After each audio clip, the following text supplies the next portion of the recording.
Travel with me from Dallas to Aspen. I was flying out of DFW Airport on American Airlines, so we went to the Admirals Club first and grabbed a couple things to eat. We then headed to our gate where we boarded our plane. The plane that you get on to go to Aspen is really tiny. There are only 2 seats on each side. It is a super small plane. There isn't overhead space for carry-on bags with wheels, so you actually end up having to leave those at the gate and then you pick them up upon arrival. We left DFW on a pretty rainy day, but then soon it cleared out.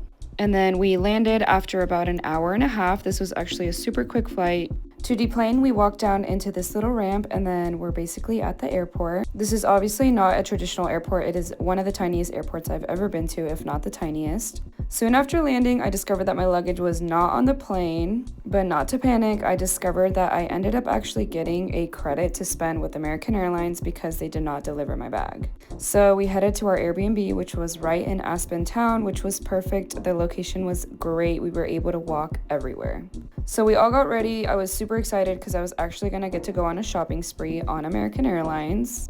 So we hit the town and the first place that I went to was Aloe. I ended up getting about $1,000+ worth of stuff here because if you didn't know, aloe is actually pretty expensive. For lunch, we went to this spot called Ajax Tavern. This lunch spot was recommended to us and it was actually pretty good, so I definitely recommend it if you are going to Aspen.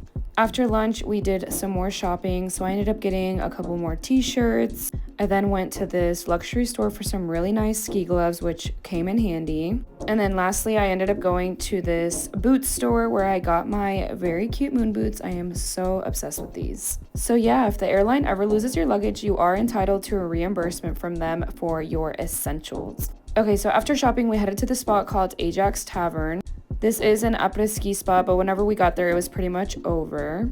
However, it was at the base of Aspen Mountain, and it was just so beautiful. I did end up getting my luggage returned to me by 7, so I was able to change into my outfit for dinner, which we ended up going to Casa Tua. Their pastas were amazing. I really loved the cacio e pepe and, of course, the bolognese, which is always my favorite.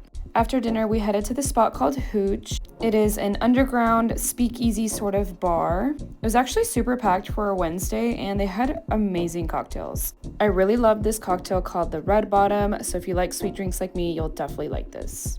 After Hooch, we went to the spot called Sterling, but it was like cowboy themed night, so we actually ended up leaving pretty soon after. Stay tuned for everything else we did in Aspen.